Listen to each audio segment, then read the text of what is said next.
Donald ट्रम्पले इरानमाथि हमला गर्नुको कारण के थियो? हामीले कुनै पनि देशको समर्थन नगरी भनिएको हो। यो भिडियो डिलिट पनि हुन सक्छ। हजुरहरूलाई म कारणको लिस्ट दिन्छु, हजुरहरूले आफै बुझ्नुहुन्छ है। ट्रम्प र स्ट्रिमको सम्बन्धको बारेमा।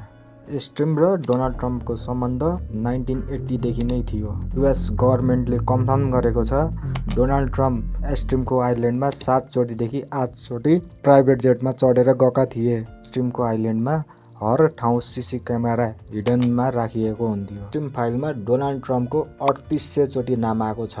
आज स्ट्रिम फाइलको 2% देखि 3% मात्र डकुमेन्ट रिलिज भएको छ। बेन्जामिन नेतन्याहु र स्ट्रिमको 2011 देखि कनेक्सन थियो।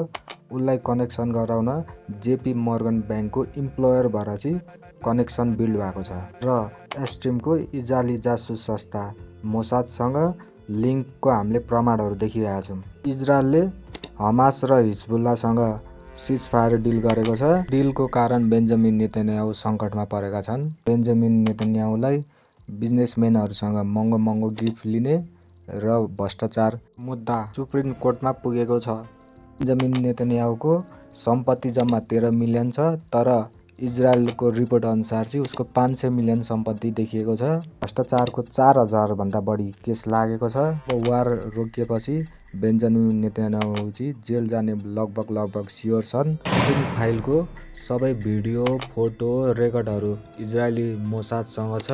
बेन्जामिन नेतन्याहुद्वारा डोनाल्ड ट्रम्पलाई इरानमा हमला गरेन भने बेन्जामिन नेतन्याहुले मोसादसँग भएको उसको स्ट्रिम फाइलको डकुमेन्टहरू रिलिज गरिदिन्छन्। त्यो कारणले डोनाल्ड ट्रम्प ब्ल्याकमेलमा परिरहेको हो। अब यो वार स्टार्ट भइसकेपछि बेन्जामिन नेतन्याहुले चाहिँ देशमा अनिश्चितकाल घोषित गरेर उसलाई कुनै पनि मुद्दा लाग्दैन।